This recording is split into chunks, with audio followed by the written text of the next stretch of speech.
Assalamualaikum warahmatullahi wabarakatuh. Bismillah, alhamdulillah, wassalatu wassalamu ala rasulillah, wa ala alihi wa sahbihi wa mawalah. Allahumma sholli ala Sayyidina Muhammad, wa ala ali Sayyidina Muhammad. Saudaraku sekalian, dimanapun kita berada, sering muncul pertanyaan di tengah-tengah masyarakat kita. Mengapa negara Iran mayoritas pengikut Syiah? Lalu apa yang disebut dengan madhab Syiah? Dan sejak kapan paham Syiah berkembang pesat di Iran? Pertama yang akan kita bahas adalah pengertian Syiah. Dilihat dari sisi etimologi atau sisi bahasa, Syiah memiliki arti pengikut, pembela, pecinta yang diarahkan kepada ide, individu, atau kelompok tertentu.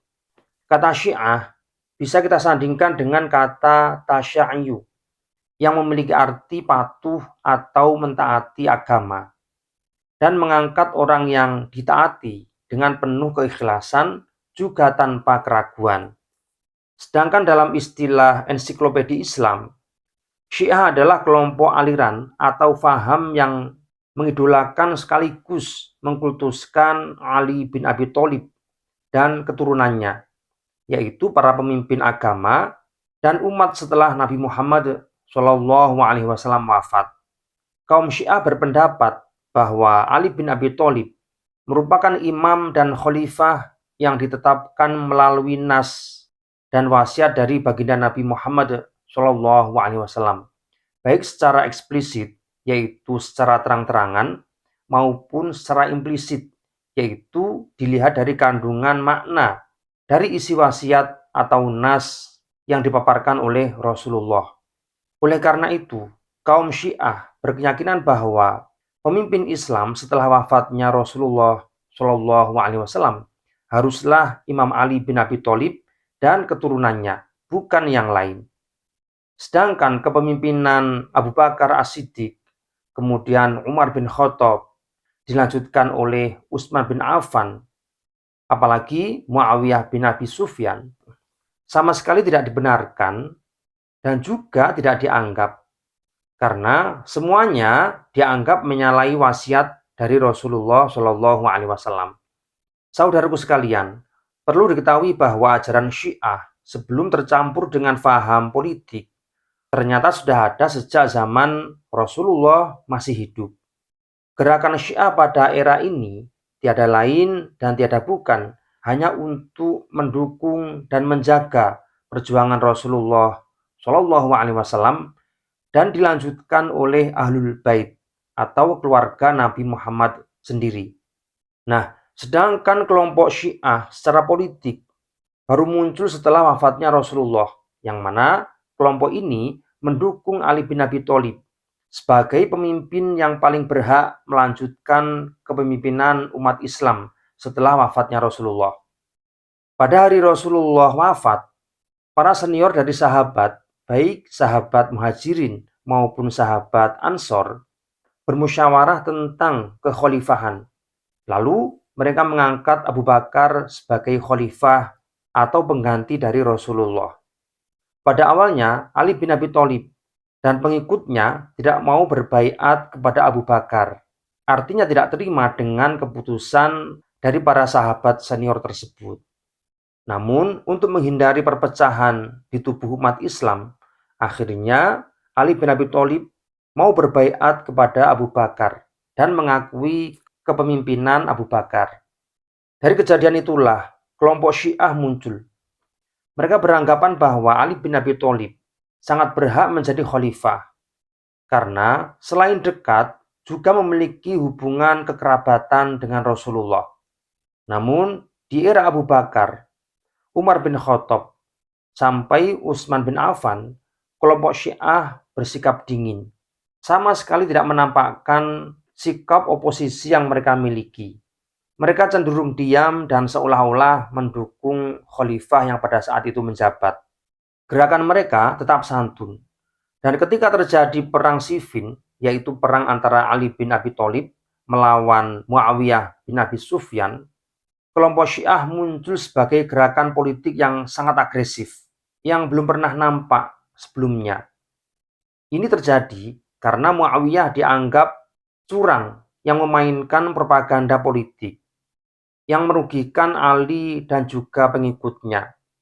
Nah, puncaknya yaitu terbunuhnya Ali bin Abi Thalib oleh Ibnu Muljam, dan bahkan keturunan Ali bin Abi Thalib juga dibantai habis oleh Bani Umayyah, sehingga simpati kaum Syiah terhadap Ali dan Ahlul Bait semakin dalam dan terus menjadi gerakan politik yang setia mendukung Ali dan keturunannya sebagai penerus kepemimpinan Rasulullah.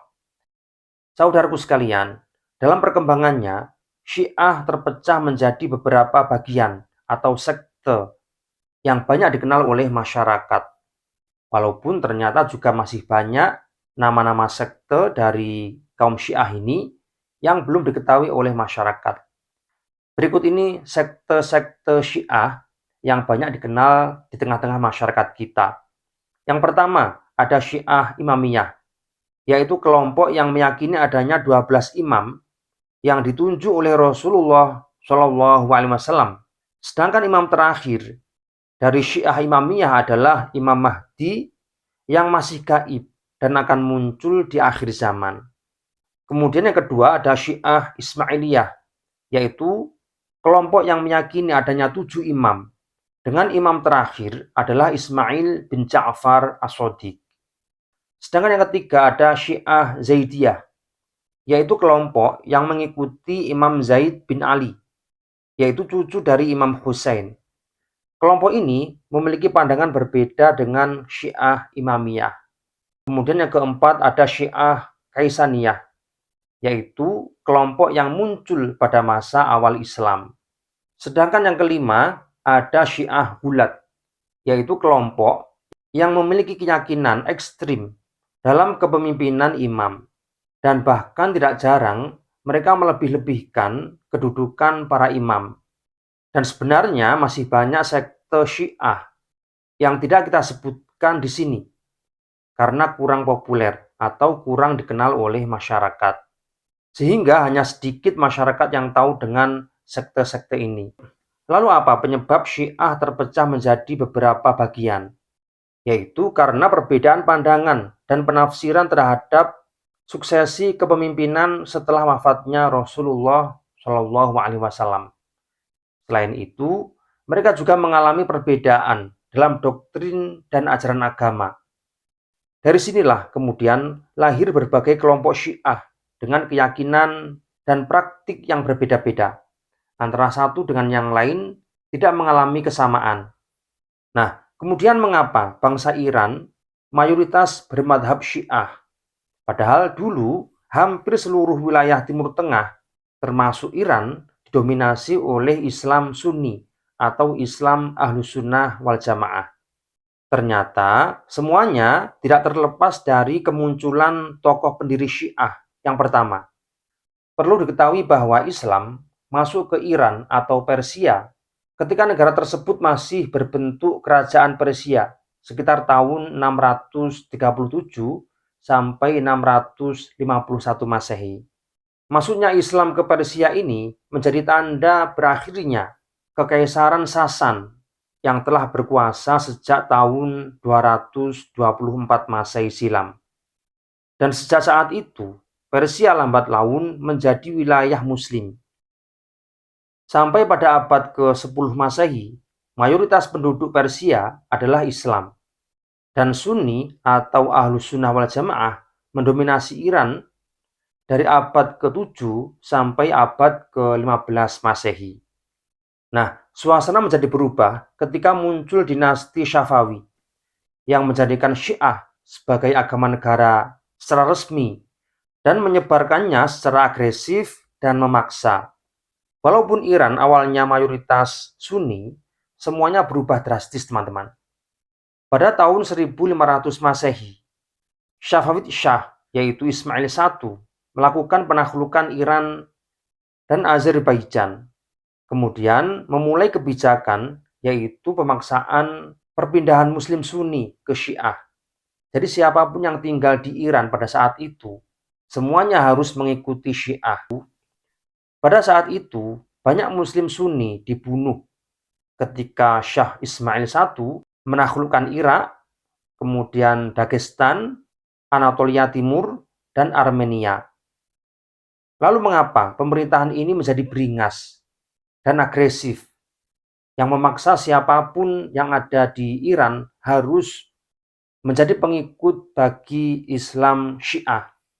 Ini disebabkan karena gerakan politik yang tercampuri oleh doktrin Syiah. Pemerintahan Syafawi awalnya didasarkan pada legitimasi politik dan agama, dengan Syah sebagai raja sekaligus khalifah.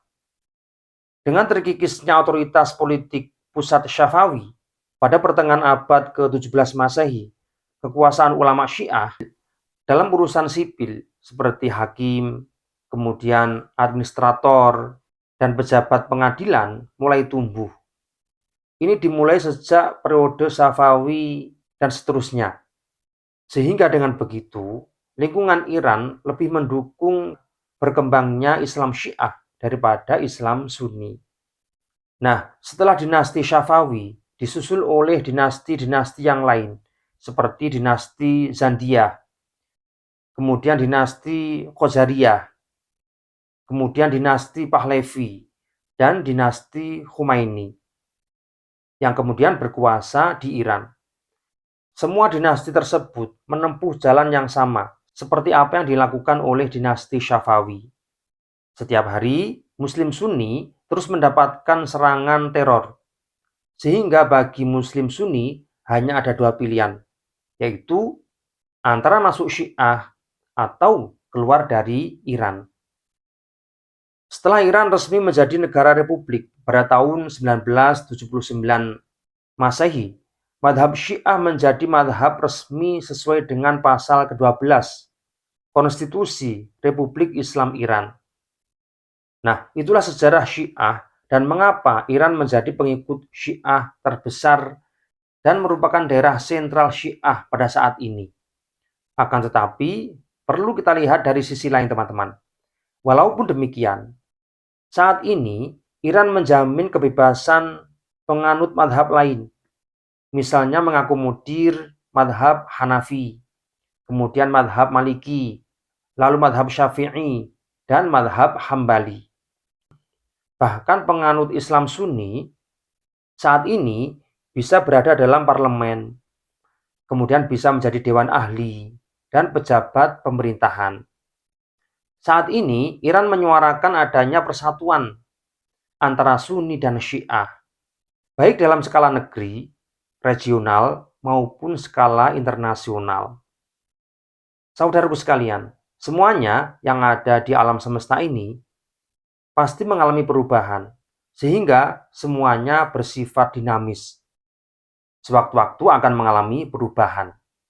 Karena sebagus apa sistem yang dibangun oleh negara tertentu atau tempat tertentu, pasti mengalami 3 siklus ini, yaitu kelahiran, kemudian perkembangan atau masa kejayaan, dan yang ketiga masa kehancuran.